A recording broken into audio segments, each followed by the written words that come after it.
Welcome to Becoming an Ayn Rand Hero, where we explore how to apply the ideas of Ayn Rand in our daily life to create a life and a lifestyle with the qualities of an Ayn Rand hero. This episode is the second in a series of conversations with Executive Coach Kim Sawyer of thewealthsource.com about what it would look like to have a rational spirituality. So welcome back, Kim.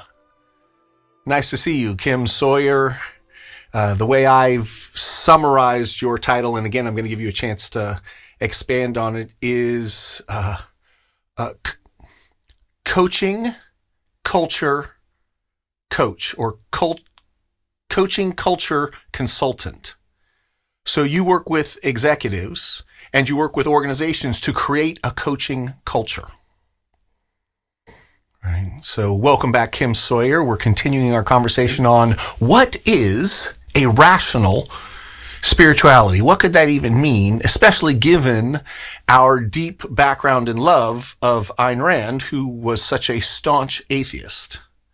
And this is part 2 in the conversation. If you haven't seen part 1, this would be a good time. Okay, very good. So I'm going to offer a little bit of a summary, and then invite you to extend and correct, and then we'll just continue on the conversation where it goes. So we were talking about what is spirituality, and we came to, you could say, a shared vocabulary that spirituality is your relationship, how you relate to the universe as a whole, experience as a whole, all of it. And if you take everything in the universe, you could call that God. You could call that, and your relationship with the universe, how you relate to it, is spirituality. And that one way to relate with it is to say, I am a part of it. I am a channel of that. And my ultimate goal, my best practice, my spiritual path is to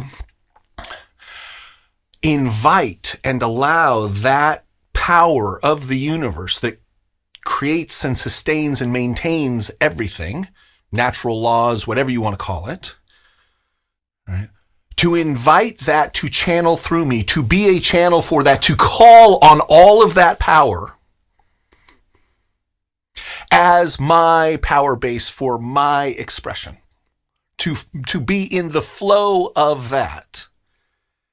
And that in the process of that, we set goals and things to create as a way of channeling that power. And one of the interesting questions is, well, so how do we set the goals? Based on what? As I like to say, what are the values that our goals are in service of? And what are the values? How do we value those values? What are the criteria by which we choose the criteria of our values and our goals? Like what's that ground? Right. And if we say it's alignment with the power of the all, well, how do we define that? So what are values? What are preferences? How do we set goals? And in the process of setting goals, right, our goals are only as good as our understanding of what's good for us. Right? I set goals based on what I think is going to get me my values, but my ability to articulate and clarify and understand what's truly valuable for me, and therefore what goals serve those values, and therefore what methods, what actions lead to the achievement of those goals, you could say that is insufficient, inadequate. It is approximate at best, our ability to articulate, to describe the universe as a whole. Right. Our best articulation is but a shadow of the depth and power of the whole. But once we choose a goal, then that guides how we steer. And how we see. And how what we see. And what we see. Yes. Yes.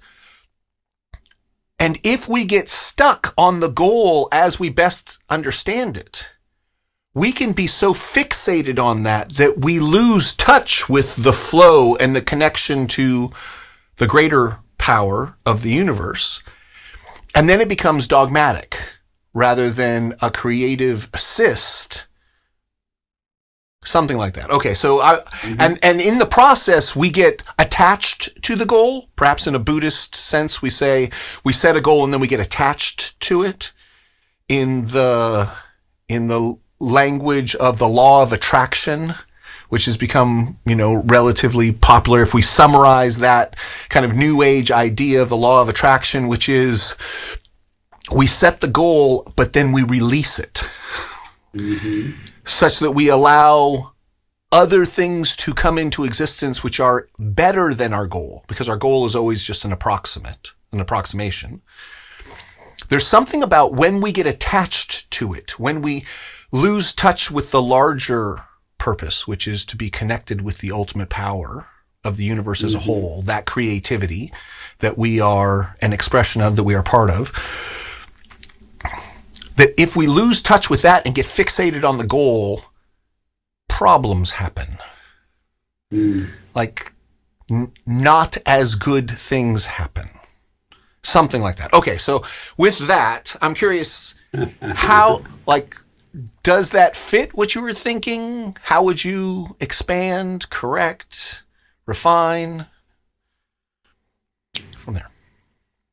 Okay, good. Lots of good stuff. First of all, your description of the law of attraction is what the law of attraction ought to say or mean. Yes. But isn't what it usually says or means when most people say those words. So, love that. The law of attraction, as we usually hear of it, is write it down and speak it, and then it'll come. Mm-hmm. Visualize it, and then it'll come, which is actually quite counterproductive. If I really want big, amazing, phenomenal, hard to imagine things to come to be into my life. Because whatever I can imagine or visualize or speak or say is based on, as you said, very, very little information and experience compared to the information and experience, the information and power that's available out there to create what might show up in my life. So, I like your statement of the law of attraction. Deepak Chopra, who's not one of my favorite people in the world, but wrote one little book that I love called The 7 Spiritual Laws of Success. And each chapter is one very clear little law, way of looking at, thinking, and interacting with the universe and life that it makes. They're very powerful. But one of the ones they all connect to each other. None stand alone. But one of the ones he talks about is the law of desire. Mm-hmm. Because in many Eastern traditions, they talk about desire as being the heart of evil. It's the cause of all the problems we have is desires. Desire leads to suffering. Yes. Nirvana and what is he says, beyond desire, yes. And of course, his whole premises are built around embracing paradoxes, integrating opposites to see where something new might come forth, where a greater power might come forth. He talks about the law of desire is about having a want, a wish, an energy or an attraction to something, and using that energy to be successful, more effective. But the law that comes right after it is the law of detachment.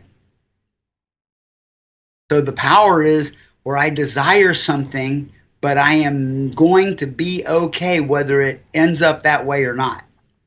I get the benefit of the desire without the limitation of the narrow picture of the end goal.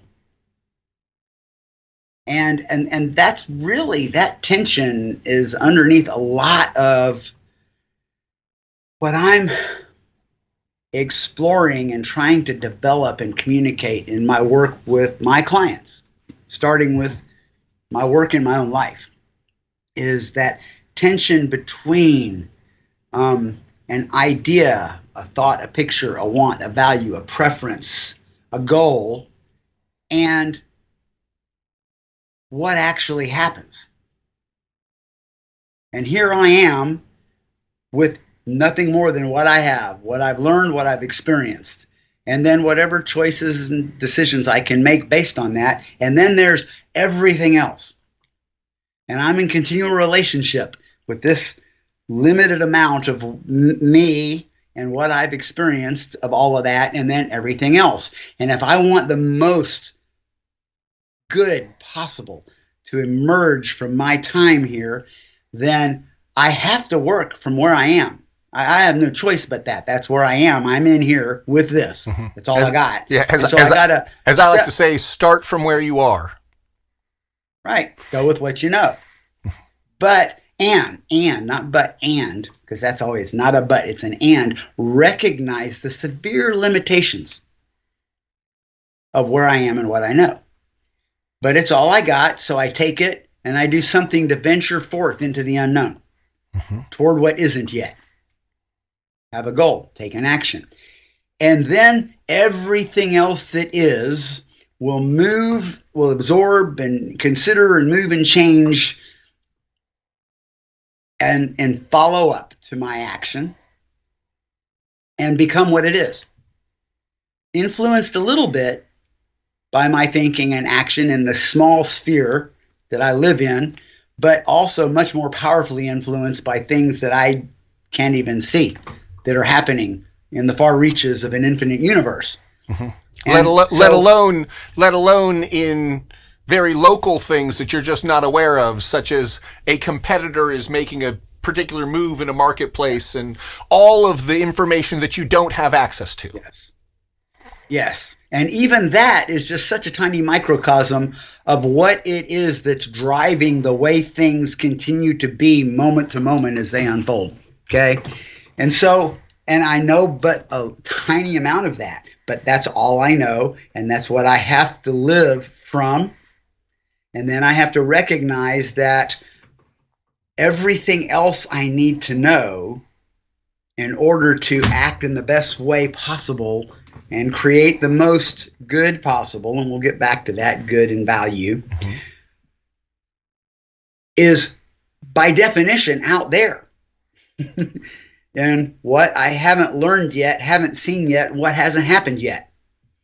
And so I don't want to cut myself off from gathering all of that information and all of those forces and tools that could come into play for my use that I haven't encountered yet.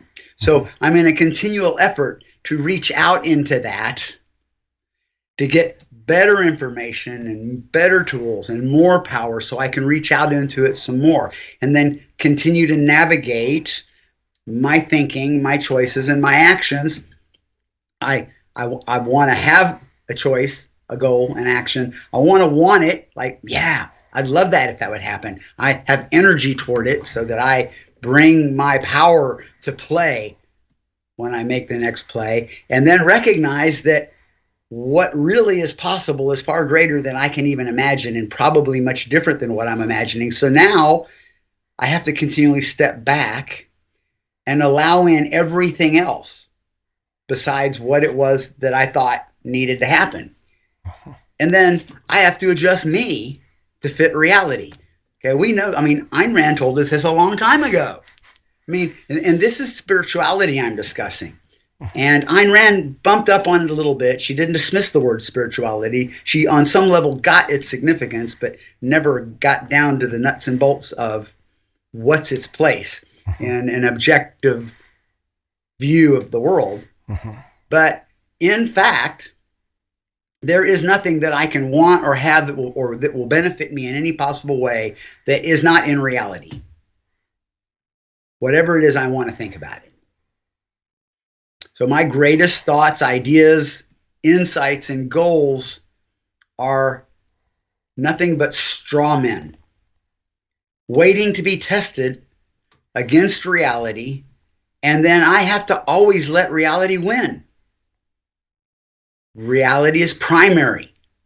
So I want to step back a second and see if I can't come to all of this from a more central place.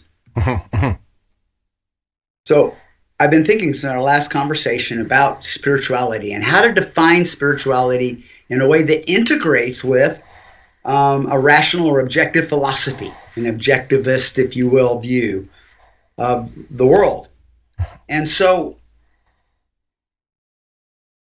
Ayn Rand identified the two most fundamental sciences of human existence from which all other science emerges: metaphysics and epistemology. There is the study of what is in and of its isness. What does it mean to be real?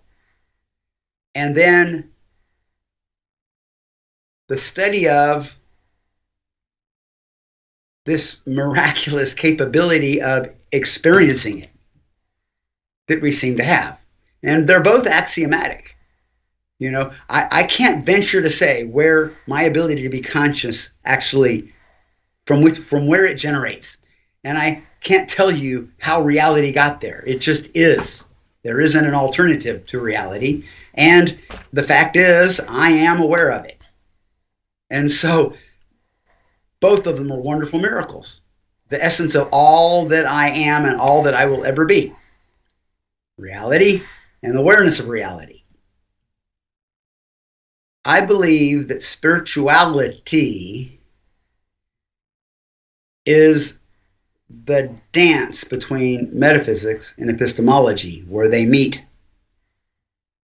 Is that ability to live at that place where awareness and reality interface, which they do all the time as long as I'm here. From the time the light turns on till the time the light turns off, I am constantly an awareness experiencing reality. And the ability to get good at that dance, to live at the edge of every moment, conscious and intentional of that interaction, that relationship that I'm having, my awareness with reality, me being in life, is the most important skill we can learn in order to do anything else. Because everything comes from metaphysics and epistemology. Everything is an expression of those. And so we take for granted that whole relationship between awareness and reality. It just sort of happens, and we just roll on through life, kind of reacting and responding and making and touching and bumping and without any mastery. So what if I wanted to master the art of awareness in interaction with the universe that I'm aware in and of? How much better could I perform at every single thing I do? How much better would be the quality in my experience of life if I was there, being aware of as much as I could all the time? Yes, and that mastery of that relationship is a spiritual path, or that is spirituality. Am I hearing that? I believe it is the goal and purpose of spirituality. To get better at get better at that. And like, what does it mean? What does it mean to get better at that? Like, which ways are better than others? And I want to bring it back to what you were saying earlier and see if it ties in. It seems to me it does. So you have to start with what you got. Mm-hmm. All of your ideas and understandings of reality, the skills that you have, the vocabulary that you have, the understandings that you have, the self-control that you have, the ability to direct your own thinking and body and mouth and words and stories. Like, you have to start from where you are, because that's where you're at. Right. Yes. Right? That's what you got. And that is a paltry shadow compared to what is possible. And we don't really know what's possible, but we do have the experience throughout our lives of realizing something that changes how we experience life. That we have many experiences of recognizing, oh my gosh, I didn't know this, and this changes things. And there's an infinite amount of that possibility. And to the degree we have to start from where we are, but if we lock ourselves into where we are, then we lose access to all of that. Yeah. Right? However, go ahead. I'm sorry. Complete. Well, so let me say one more thing. Yes. And so we create a model, and we create a plan, a theory, and then we take that theory, a model, and turn it into an experiment, a plan, and then we execute the experiment, and then we get evidence. Right? And we have to be ultimately looking for the evidence. Reality trumps our plans. Reality is where, I like to say, reality is where all of the action and all of the traction is. Right? We take the best thing that we've got. We create goals from that. We create plans from that. We enact the plans. We create an experiment. And then we enact it, and we get results, and we get to test our results. And the winning move in this, as I understand what you're saying, is to be open to reality over our plans, to always allow reality to win. To have our intention be that reality wins over our plans, that we're more interested in using the results of our actions to improve our model than we are to prove our model. We want to improve our model through reality rather than prove our model. And that improvement, that openness to it, is this relationship between metaphysics and epistemology. Yes. Like, in order to get better, epistemology is always opening itself and adapting itself to reality. The self is always adapting itself to reality by interacting with it. Okay, so I'll say that. Does that? So a couple of things. We're ranging across a wide area of subject matter here. So, first of all, the process you're describing about coming from where I am with what I know and reaching outward the best I can, and then welcoming and celebrating reality as it comes in, whether or not it fits. That is in the realm of what I would call the science of human action, not spirituality per se. Okay? That if I have done my work spiritually, I'm in a place to be able to do that way of living effectively. And there isn't a science, there isn't an accepted science for that realm of expertise, science and technology. But, von Mises called it, was it him or Rothbard called it praxeology? Von Mises did, I believe. Yeah. Okay? The science of human action, which ought to exist. It's the place where ethics moves into all of the other things, the more practical applications of our activities in various fields. So this whole thing we're discussing, what is the best way to act as a human being effectively? That's a powerful subject matter. Coaching, without realizing it, actually has become that. When it's good, it's praxeological.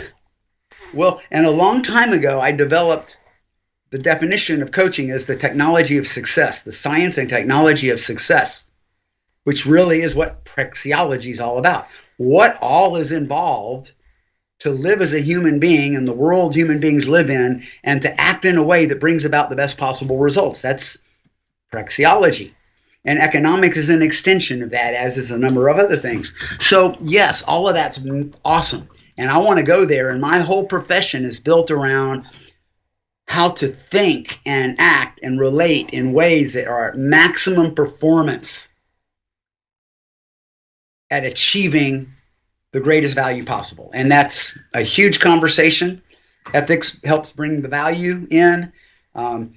Various aspects of praxeology give us the tools to guide our ways of acting and functioning. But at the end of the day, it all comes down to being at choice in the midst of all of that. The game isn't really played out there. I mean, I'm living out there, but I'm really living in here. Mm-hmm. I mean, at the end of the day, the whole success or failure of the process is, how good am I at being in here with everything else that's in here? The data about reality that's pouring in all the time, that has to be interpreted and made sense of, and then, accepted as reflecting reality or not. All of the thoughts that are constantly running in my head immediately in response to all of that data that's coming in all the time. And then all of the emotions and churns and changes in my inner energy and life force that are happening automatically all the time in response to my thoughts and reality coming in. And I'm in here with all that. However, most of us don't realize we are. Mm-hmm. We think we are all that. Okay? And what we lose in that is ourself. All of that's just stuff going on. The universe going on. My brain cranking thoughts based on all my past experiences in response to that. My emotional mechanisms reacting all the time based on past experiences and how I think they're going to affect my well-being or not. Mm-hmm. Always happening. But the one thing that's not always changing in there is I. Being aware of it. Anything I can be aware of is not me. It's just part of the landscape within which I exist. Okay? If I can realize that I am nothing more and nothing less than the experiencer, the witnesser, the observer of everything else, then, and I can become aware of that in a real moment-to-moment way, which that's what takes practice. Not get lost in what's pulling me in. Become a master of my attention, okay? Now we're getting at spirituality, okay? I am attention. I am my attention. I have a body. I have emotions. I have a brain. I live in a universe. But at the end of the day, what that separates me from anything and everyone else is a point of attention. I am my attention. So with that, we've got two words. Okay. One is awareness, mm-hmm. and the other is attention. Mm-hmm. Now, how I talk about that, right? Good.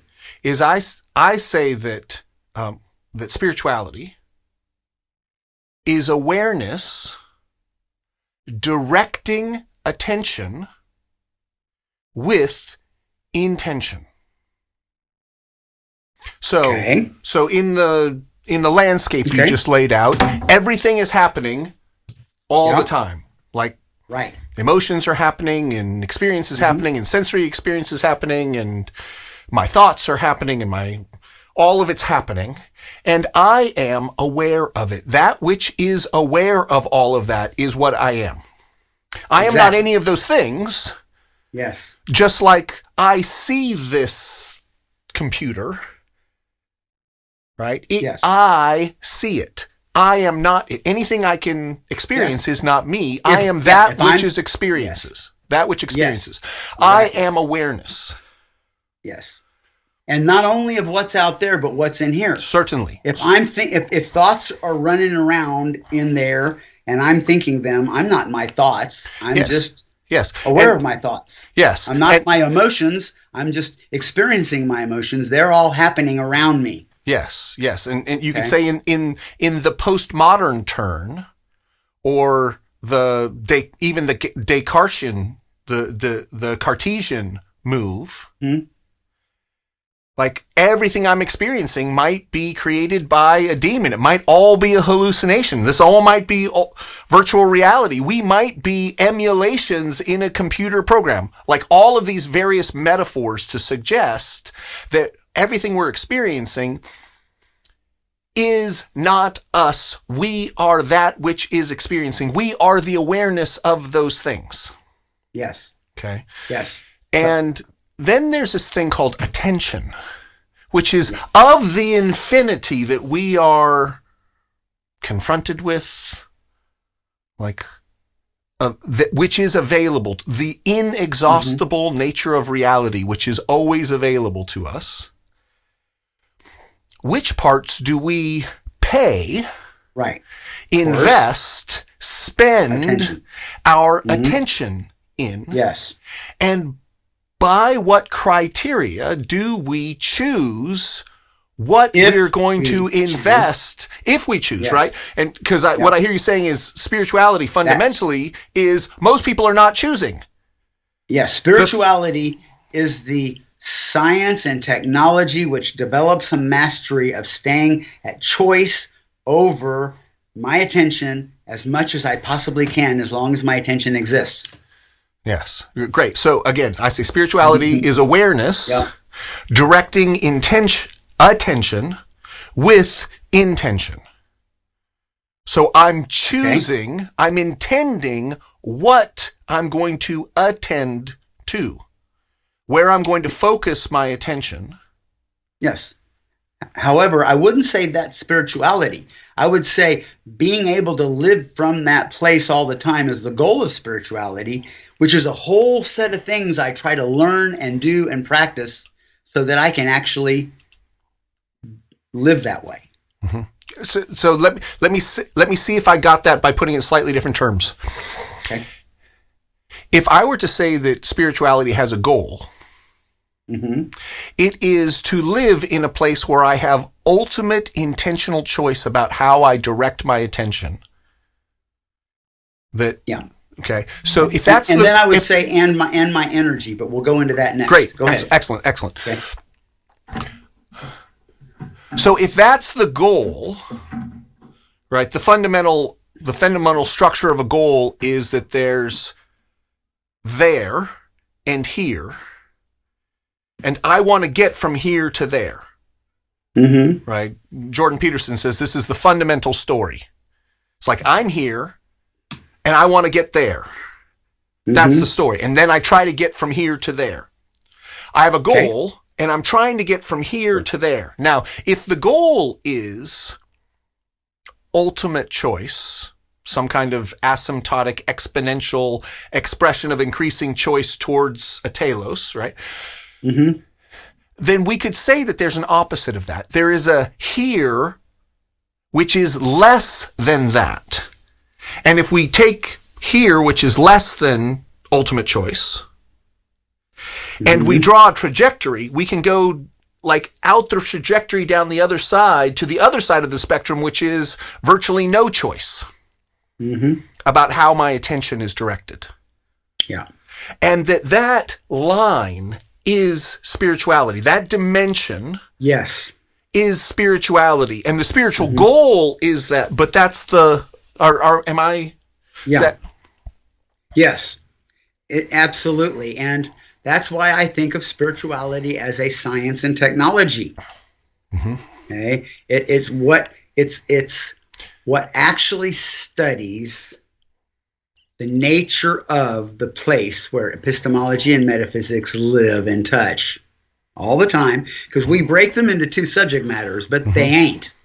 I mean, we just look at them that way, but they are together all the time, and the place where they come together is the place where we live from, that touch point. And so I want to understand the nature of that neighborhood. And I want to learn how to operate in the best possible way, given the nature of that neighborhood. You know, they talk in Eastern philosophy about where subject and object become one, that place where subject and object become one, which simply means that I become the object of my own awareness. Spiritual practices are almost always about me staying consciously aware of my own being aware.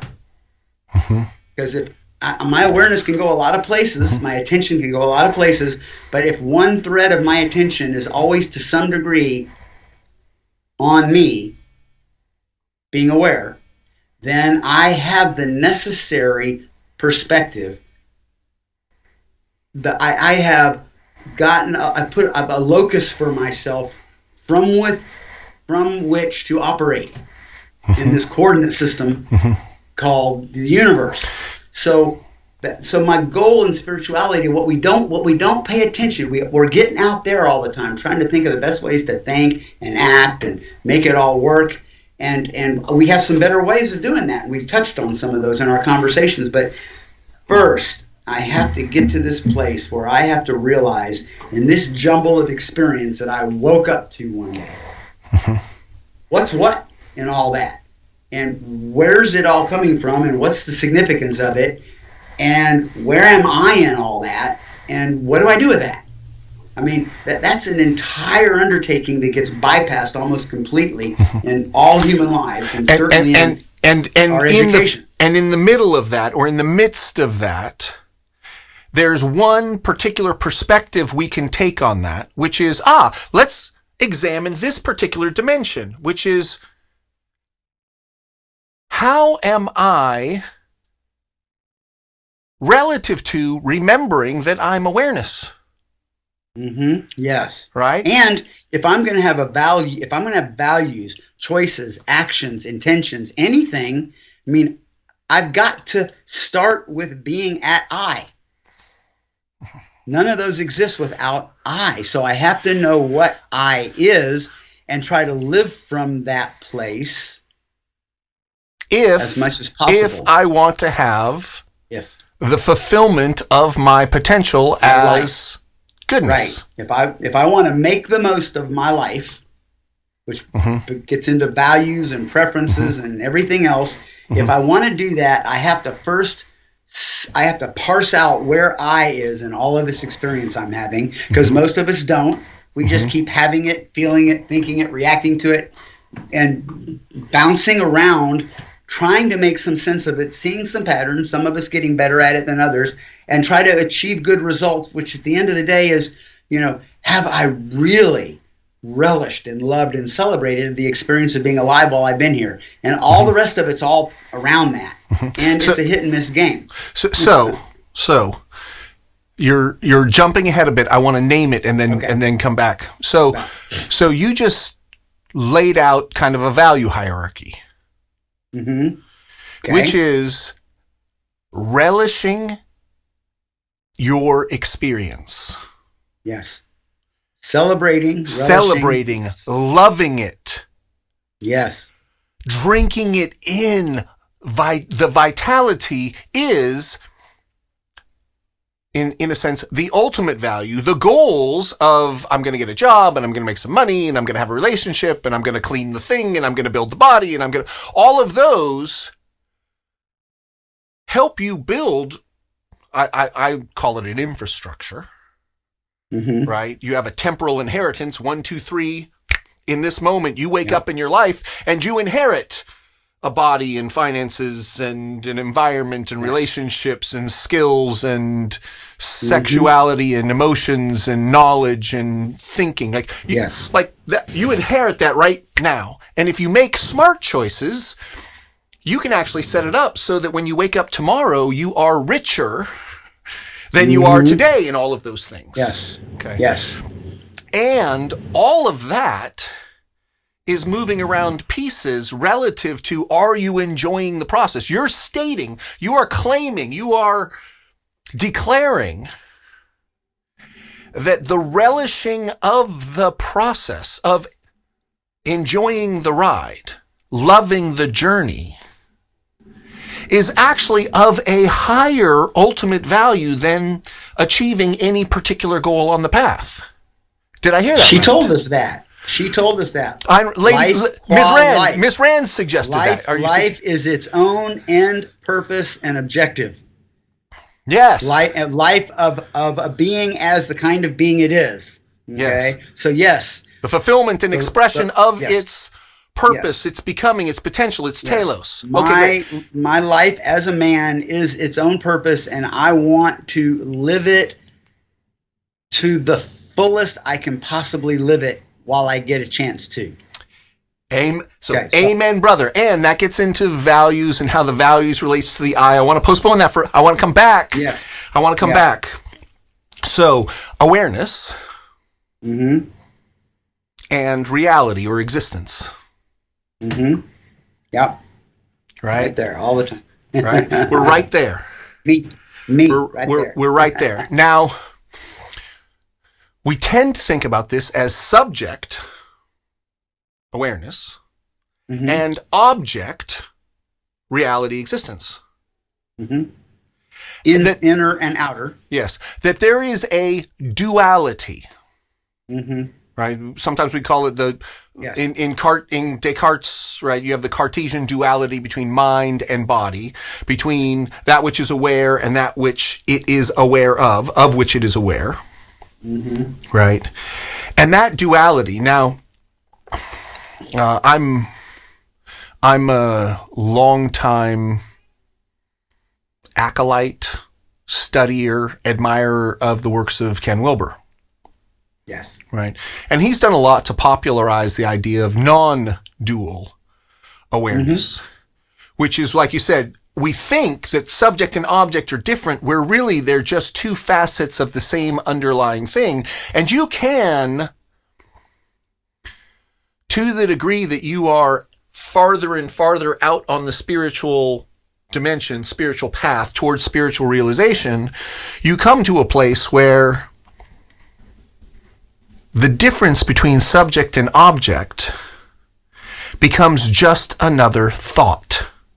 There is only awareness and existence, and you are that. Yes. Right? Now, I think that's a simplistic way of describing a non-dual awareness. And what I heard you say is, to the degree that you can hold on to that, to the degree that that remains present in your consciousness, to the degree that you are perhaps grounded in that realization, then all of the other thoughts and feelings and emotions and awarenesses and relationships and physics and engineering and economics, then all of those other things, you didn't say this, they orbit. They find their place. They find their place relative to that axis mundi. This is the center around which everything can constellate. Yes.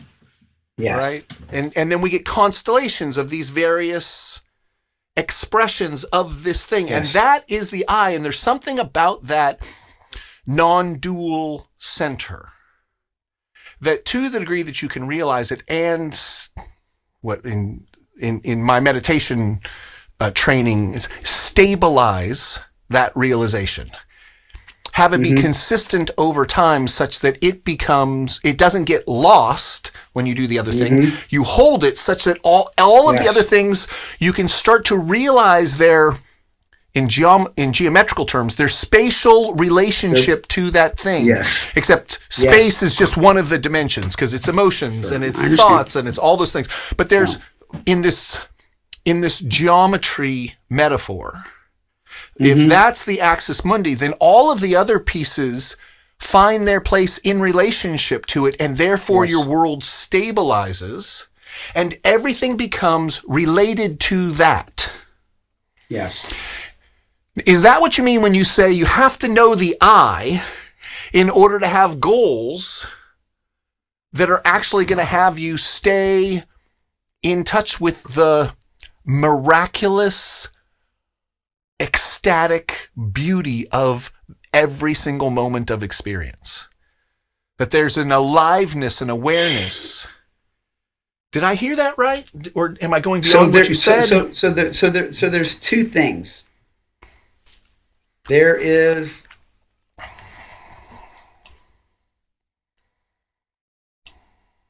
I don't want to say this. There is a place I have in the midst of all of my experiences, and there is a life force or an energy I have. I have awareness and energy that are in me, that come from my depths, wherever that is, where I can be aware of all the things that I'm being aware of, and there's energy flowing up out of me as a living creature. It's just there. And we use the word intention and things like that, but ultimately I have energy and awareness, and they're constantly flowing and constantly happening. Now I can make choices about both of those or not, but I have to have and hold the I before I can make the choice. Whether it's a good choice or a bad choice, whatever happens from the choice, I have to see, here I am, watching this amazing system of everything that's in the universe I found myself in, and I also have this ability to assert my being toward something with some meaningful force of influence in my nearby surroundings. And so if I can keep myself, if I can, and that's why the whole subject-object thing, and I'm talking my way through thinking about this, it's not so much letting them be one, because they are distinct and they are one. I mean, it's am not aware, a duality. Yes. It is a duality. It just is. Yes. But it's not yeah. Yeah, both of those aspects, the dualness and the non-dualness, both are real parts of experience, but I can only think of them one at a time and then try to make sense of that. But where I am is I want to remember the difference between my awareness and everything happening around me that I'm experiencing. I need to remember the difference, but I need to stay in touch with being the awareness. Otherwise, all of that stuff makes my choices for me as to what I'm aware of at any given time, and where my energy flows as well. Yeah. And then I'll get through my life and just literally shooting awareness and energy all over the place and hope it turns out to be something good. Or if I'm on this line, I can get to the point that the large majority of the time I'm pointing my awareness and then choosing what energy to channel toward that object of awareness. I call that focus. I want to be able to own full control of my focus. How you focus your attention and therefore your energy.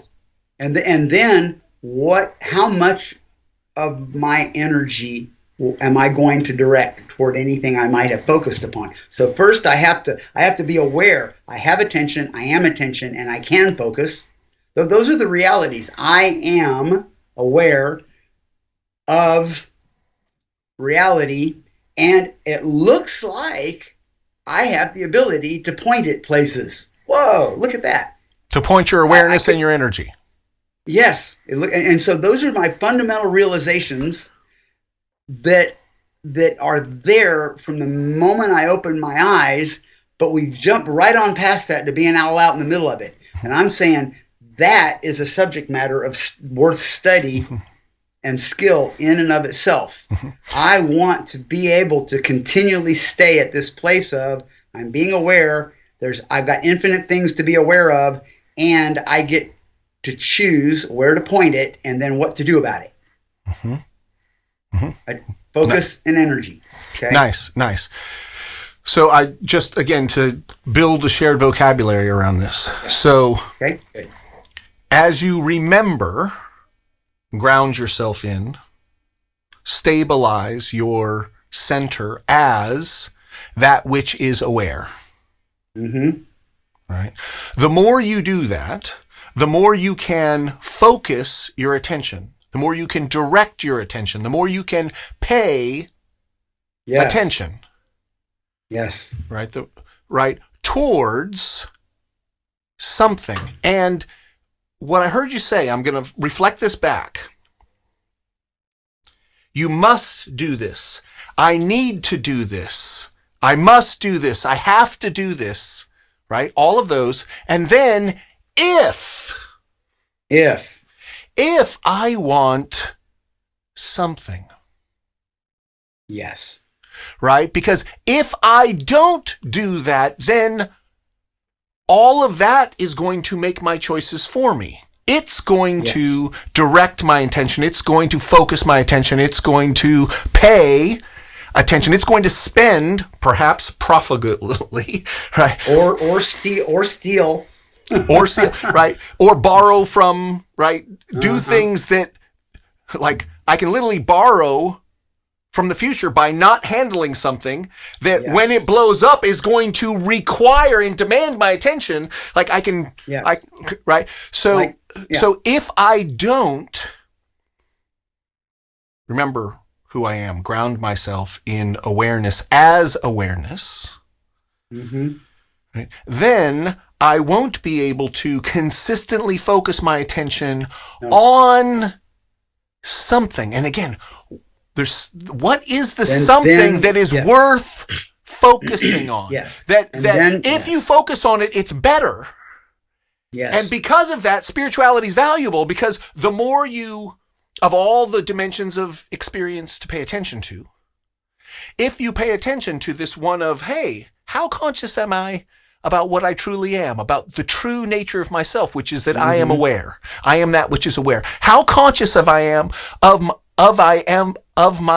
how conscious am I of my true self? If I'm going to be self-interested, or self-centered, what is the self that I am? Well, okay, so we can say that when we really break it down, we are that which is aware. Okay, so assuming that's a life force that emanates. I am that which is aware and has energy which can be directed in a way that influences how the body acts, and therefore how my mind weaves stories, and therefore the kinds of meanings that I create. Like, I can choose to direct my attention and my energy such that I impact this now in a direction. And then I can direct it towards something. What something do I direct it towards? What is worth valuing such that it's worthwhile to be spiritual? So I want to leave off, I want to leave off then the subject of saying, I believe rational spirituality is redundant. Just like saying objectivist philosophy is redundant. Ultimately, spirituality is learning and practicing what I need in order to be able to be alive and aware as a human being in the best, most effective way possible. How do I get really good at being rational? That's and that's about awareness combined with choice. Okay? And this whole thing, if I can be aware, first of all, that I have awareness. Secondly, that there's many things I can be aware of that aren't me, that I can choose to point my awareness at, that I have this ability to point my awareness. And then I also appear to have energy to create some change in the universe that I can expend. If I have to start at that place in order to do any of it. And I have to stay at that place if I want to do it most of the time in my life. Great. Now, it all opens up for me. Okay. So a couple things. This is, really like this. Really fantastic. So existence exists. Consciousness is aware of existence. Right? Consciousness is that which is aware of existence, which exists. Okay? We are that which is aware. And we can choose to direct, to focus, to invest, to pay our attention on some things rather than others, and invest our energy in some things rather than others. Yes. Right? And some of those things are more true to us. They're more us than other things. That, like, for example, I get a text message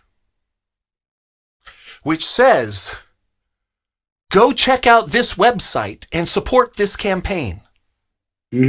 Right? Now, I can just go, okay. It says that I'm supposed to press on the link. So I press on the link and I go to the site, and the site says, oh, you should really read this thing and watch this video. And then you should invite these people and do this thing. And if I forget who I am,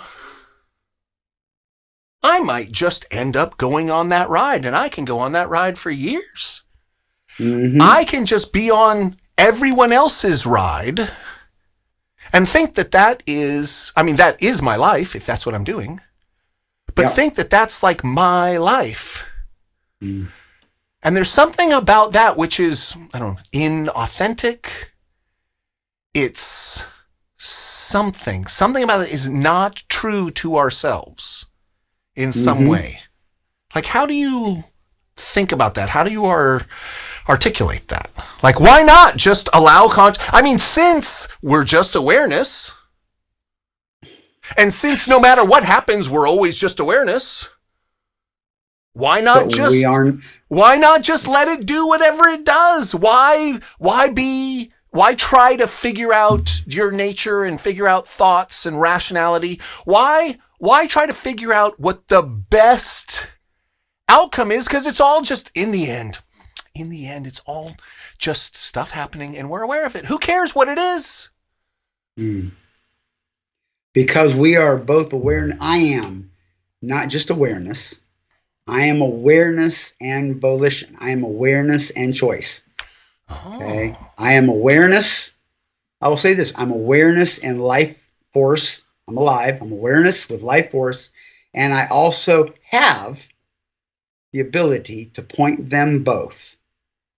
When I'm conscious of the choice and the options in front of me, I have the ability to point the awareness and the energy. Now, maybe that's all I am, are those things. But based on that, anything I do is a choice. And so I can either make choices. I can make a choice that the fact of all that is the most important thing to me.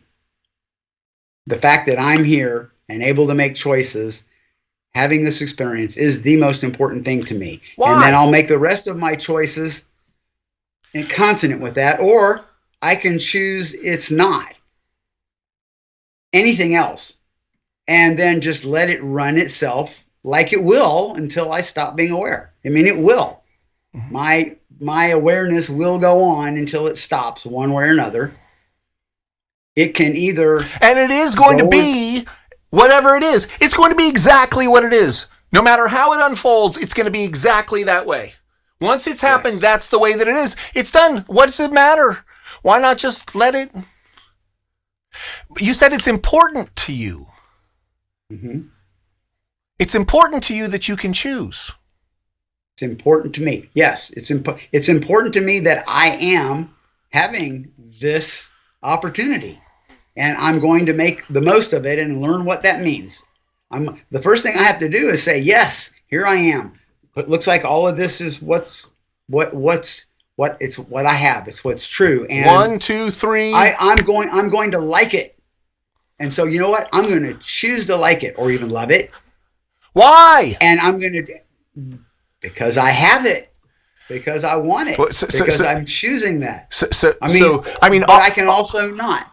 Go ahead. So, yes, excellent. So obviously everybody chooses and everybody cares. Everybody wants to have better. Even if better is nirvana, like not desiring, the state of not desire. That's better than the state of desiring, right? Like I desire not to desire, right? Now, so I'm going to tell you what I do for this. I'm going to tell you what I do is I take this awareness existence and I add in a third, and that's experience. Okay, good. Experience.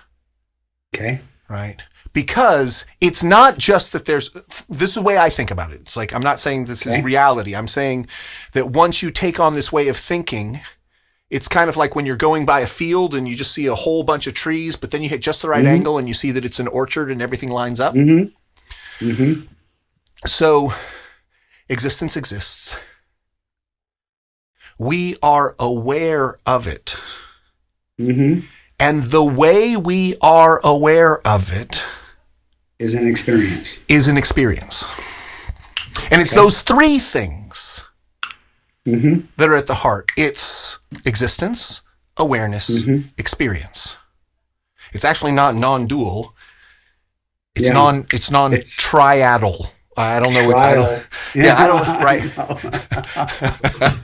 I understand what you're saying. Because being aware has a phenomenological dimension to it. Like it feels a certain way to be aware. Like you experience something. And I'm saying that the reason we do it, like why do you want to do it? Because you want to optimize that experience. Well, what does that mean? That means more pleasure and fun, more joy and happiness, more ecstasy and bliss, more, as you put it, relishing each moment of the unbelievable infinity and depth of reality. Like I always say that reality in all of its depth and splendor, right, makes a mockery of my best imagination of how things could be. Like you take my absolute best imagination of how the world could be, and then you actually look at reality, and reality is infinitely more beautiful, infinitely more complex and amazing and mind-boggling and heart-opening. Yes. Heartwarming. Reality is so beautiful. I mean, like, I'm not that fond of the term God because it's kind of been overused and people use it in ways that I don't necessarily like. But if we were to say that existence exists in all of its infinite splendor, and I am aware of it in such a way that I can love, whatever it is about that which exists, which makes that possible, is divine. The fact that that is the nature of my experience in each moment, should I open up to it, should I notice, should I deign to notice, that is, by any other word, divine. And to the degree that we think of God as a creator rather than a creation, right, as a dancer rather than the dance, right? Or the experience of dancing in this triad. Well, any God that can create something this freaking magnificent is worthy of worship relative to my skill level and my understanding. Like, it's like everywhere I look, there is infinite beauty to discover. And I know I'm not even scratching the surface of how much beauty is available. Whatever created that? It's worthy of worship, right? It's beautiful. And there's something about that, the experience of worship. Ayn Rand talks about hero worship. And this podcast is Becoming an Ayn Rand Hero. Because heroes are that which aim for the ultimate. And are willing to focus their attention and invest their energy in the thing. So I play guitar, not particularly well anymore, but there was a time when I took it quite seriously. And the thing I notice about guitar, the thing I notice about every single skill is that in order to do anything significant with it, and in order to do anything truly beautiful, you have to build up a whole bunch of skills. Yeah. And I think of I think of that That's in terms exactly of right. if you want to build a beautiful life, you have to learn all of the skills of beauty, which means that you need to focus and invest your energy in that. Because if it just gets caught up in, I'm going to go to this website and I'm going to watch this movement. I'm going to watch this news show and I'm going to get pissed off about how stupid the other guys are. And that's going to be my life. I'm going to, of all the things I can do with my life, I am going to seek out people who find the worst in other human beings and call them stupid. And that's where I'm going to live my life. And that's like, yeah. Like, I don't think that's the highest expression of human being. And I want the highest. There is a better, because the phenomenological experience, the phenomenological experience is the ultimate proof. The proof of the pudding is in the taste. The proof of the philosophy is in the experience. Does that help capture what you were saying with relish? Okay. Yeah. Excellent. So I'm trying to integrate in this entity called experience into the model that I've been working from in my spirituality recently that I've described. And you're right. And it may be that so it may be that when we say the word awareness, we're conceiving of it in too limited of a way, which is just a light turned on. But I mean, in fact, it's where the light and what it's illuminating interact, which is experience. Because if my light is turned on to an emotion, I'm feeling it. And if my light is turned on to a series of thoughts in my head, I'm racing with it.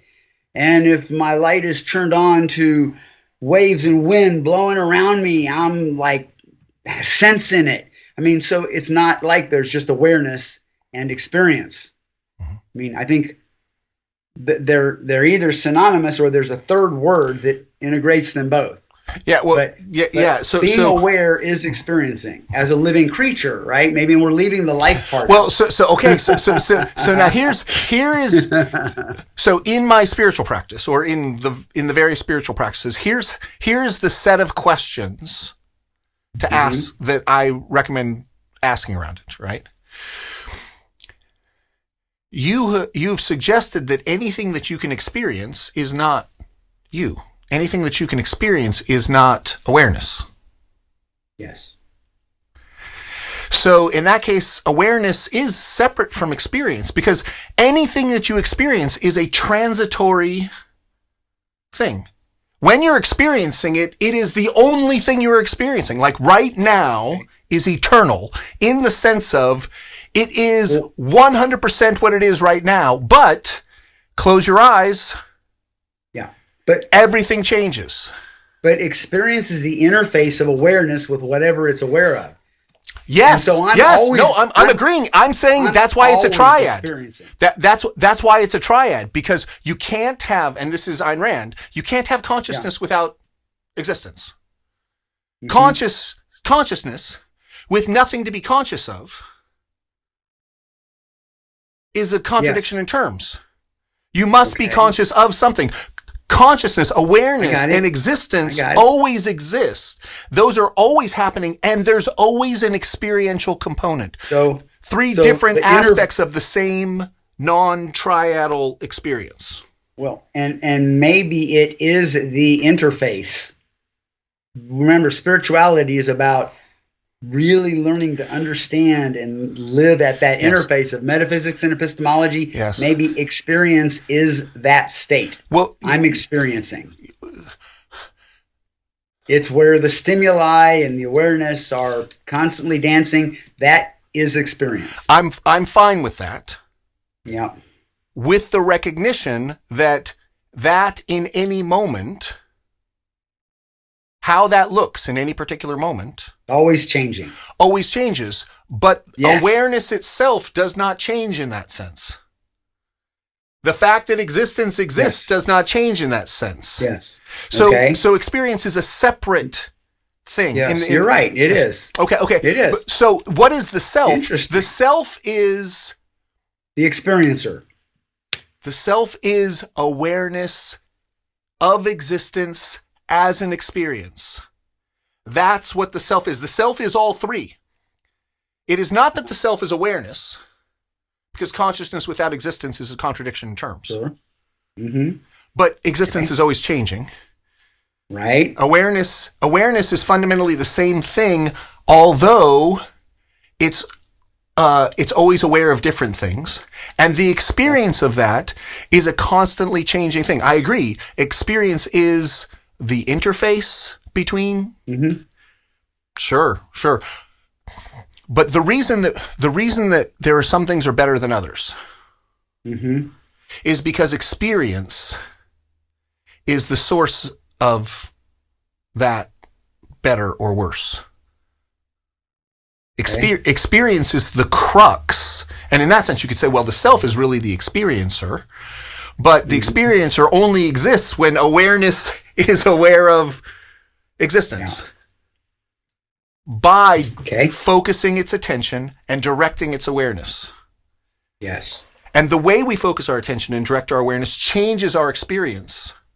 Yes. And our experience can be better or worse, deeper or less deep.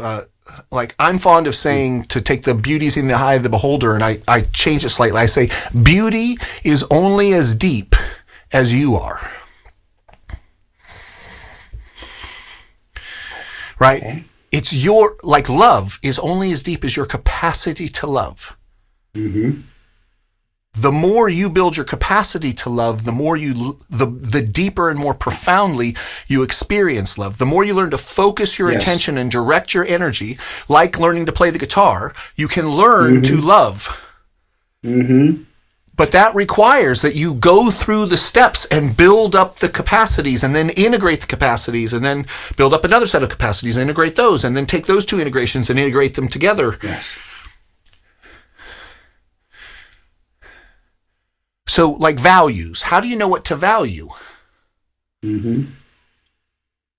I say it's that triad. You want to now, and like in my work, I say that there's prosperity.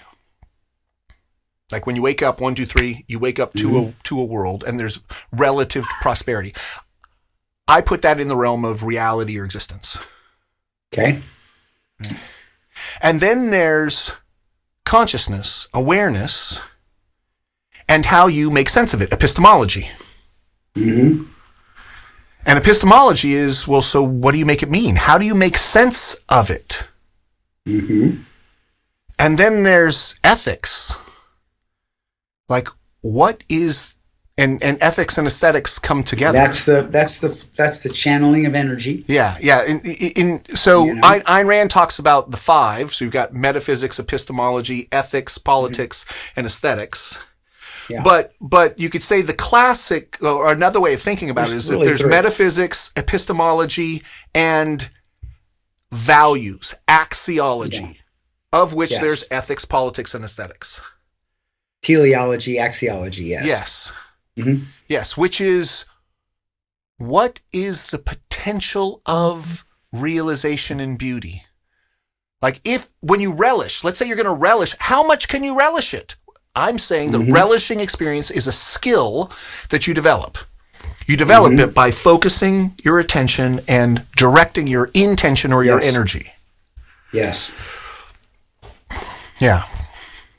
And so I wake up in the middle of all of this, and after a while I sort out, or maybe not as most of us, but after a while I get to sort out that it's not just a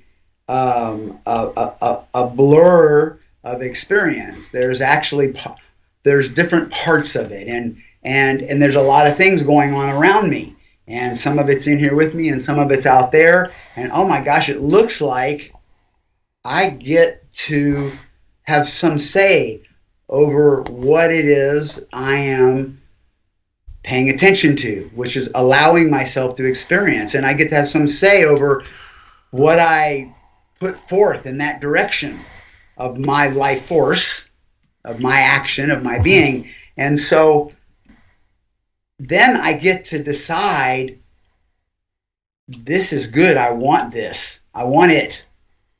I want it, and I want more of it. I want all of this I can have. I mean, and I that I call love. Here I am, having all this experience, capable of all this, in the middle of all this, and I want it all, as much of it as I can have. So what do I need to do about it? What comes next? And then we move off into that direction. And what I hear you values. and what I hear you saying is that what spirituality is, and the value of spirituality is that spirituality is the progressive, increasing realization and stabilization that you are awareness, right, of experience. I mean, of existence as experience. Yes. Okay. Or just awareness and existence. Let's leave it simple. Okay. And that the more that you realize that, the more you make that your fundamental reality, the more that that becomes the base, the ground, the center, from which you consider all of the other parts of your life. Right? That is the optimal stance, the optimal place from which to focus your attention optimally. Right? From there, you can look at things and recognize which ones are more, better, truer for you. And then you become better and better at focusing your attention, which allows you to build up compound interest in terms of your understanding. Like if you practice guitar for, 10 minutes a week versus 10 hours a day, right? You build up compound interest because you get the learning effect. That from this place, it's an optimal place from which to focus your attention and to direct and invest your life energy, your life force, right? We might say the power of your choices, the power of your will. Sometimes we call this willpower. Right? To be able to choose where you invest. The text comes in. A friend of mine says you really need to check out this video. But I'm in the middle of something. You know how I know I'm in the middle of something? Because I'm always in the middle of something, because I'm trying to create things. I'm like I've got my 10 hours of guitar to do. To the degree that I'm centered, I take this thing and I go, how does this fit in with the world that I want? I'm not going to check out that video. Right? Or I'm going to check it out under a particular set of conditions where I know I'm not going to get lost in it. That kind of intentional use of your focus, of your awareness, of your energy, that the more that you develop spiritually, the more you develop towards a realization that you are awareness of existence. Right? That fundamental experience is what you is, and you want to optimize that. That guides you to focus your attention best and invest your energy best. Is that better? Best, if you want to limit it to the context of what I know and have experienced so far, which is beginning to bump out there now into this realm of that video might have been a life game changer for me. And so on some level, I have to still keep in mind that the most amazing thing that could happen in my life is someplace that I haven't even looked yet. I don't even, right. And as the saying goes, I don't even know that I don't know it. Or it may have come in and been defined and dismissed based on current knowledge and experience is not relevant to what I'm up to. Okay, great. So this begs. There's now we're at the place of here's where I am doing what I can, and here's the limits of it, and then there's everything else. Yes. Yeah. Okay. So practically, you deal with this all the time. You work with executive coaching clients. My life is coaching and training and relating and choosing for my own life.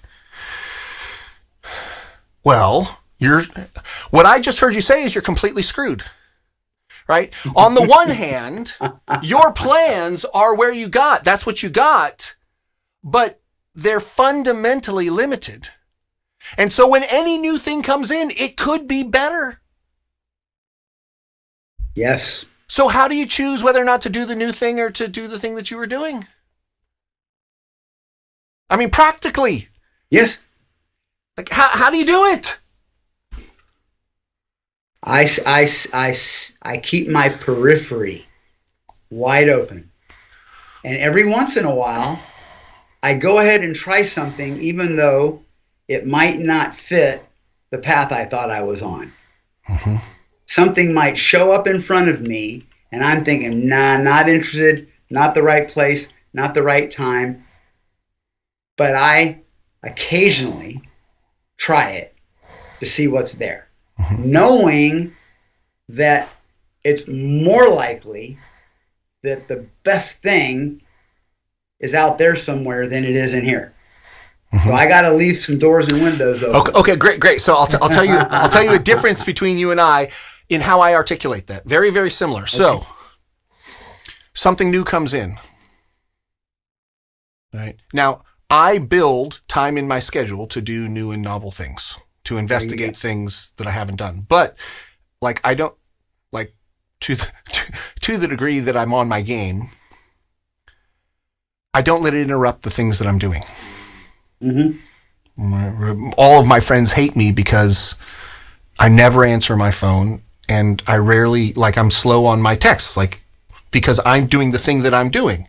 Now, sometimes that bites me in the ass, but my phone never rings. It does not ring.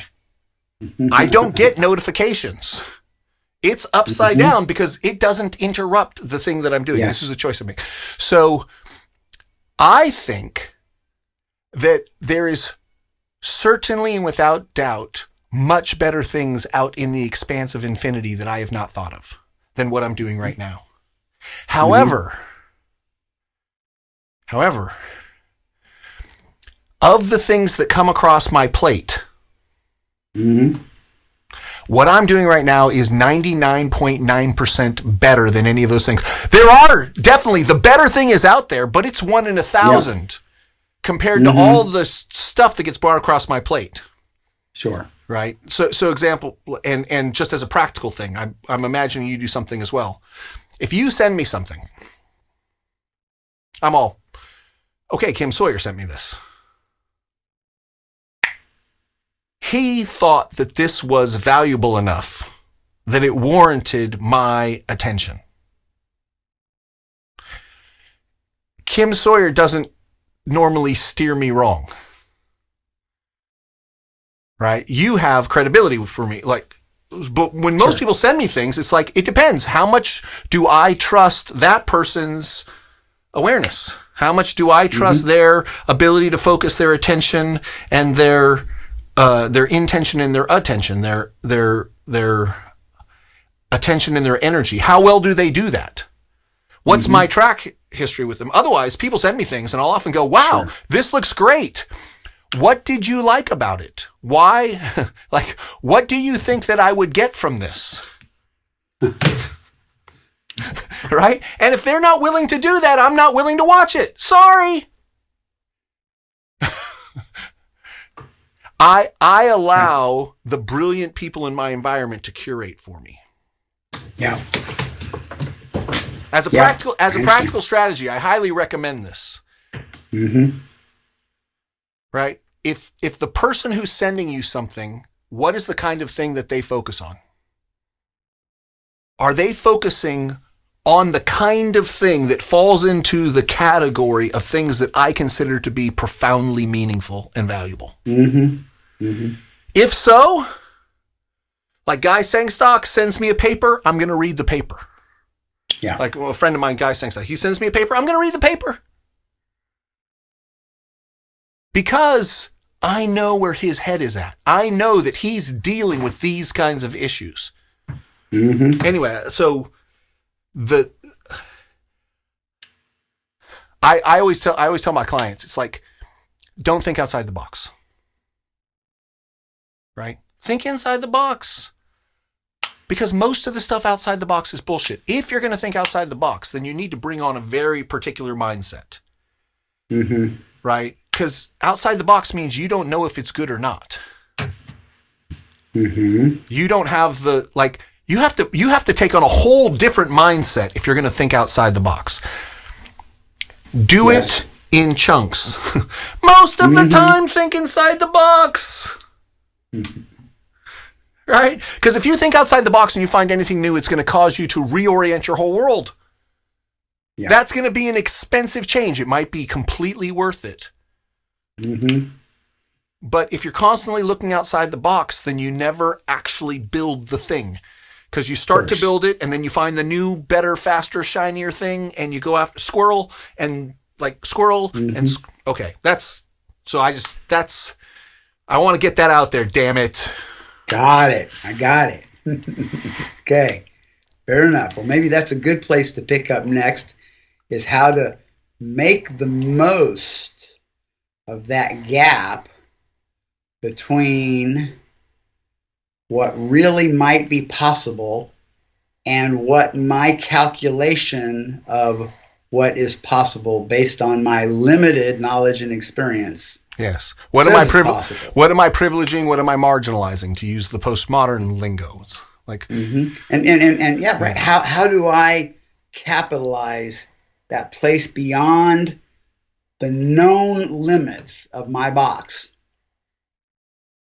And what else is out there? How can I go about doing that in a rational way so I expand massively what might come into my life? How do I mine the gold from the fields of what I don't know, since I don't know what's out there? How can I, with some knowledge and rationality, go into that space? Yes. There's a good conversation for you. If there's a rational spirituality, which is to use your best intelligence to really examine ruthlessly, rigorously, what is it that you are? What is the nature? What is the kernel, the fundament of the self that you are? And how do I get really good at being that? Right, that's the rational. Right? Yes. That's the rational. And the spirituality is that which you are is a fundamentally spiritual experience of awareness and reality and experience. Like that, we call that spirit. And that's why this is spirituality. We haven't gotten into that. Okay, so I'll leave that. Yeah. So if that's a rational spirituality, like, what is a rational creativity? What is this thing where you go beyond what you know? Mm-hmm. How do you do that rationally? What's a rational process to differentiate bullshit from brilliance? Mm-hmm. Right? Game-changing openings, right, to game-destroying stuff. Like how do you? Excellent. I love that. My second book, Keys in the Darkness, was a lot about that. So I look forward to. Well, and I don't get too attached to whatever game I'm playing. Mm-hmm. As long as I'm loving the game, mm-hmm. and there's not a more interesting alternative coming across my path, I'll keep playing it. But I'm in the game for finding a better game. In the game of finding a better game. Amen, brother. Amen. Okay. Right, that's a good place to let it hang, you think? Yeah. Talk to you in a couple weeks. Becoming an Ayn Rand Hero is brought to you by me, the host, Mark Michael Lewis of theprofitabilitycoach.com. If you want to know how to apply these ideas in your life to live a heroic life, go to heroicmeaning.com where you can play a game where this kind of heroic meaning is the name of the game. And I leave you with a challenge. Make your deepest happiness your highest priority.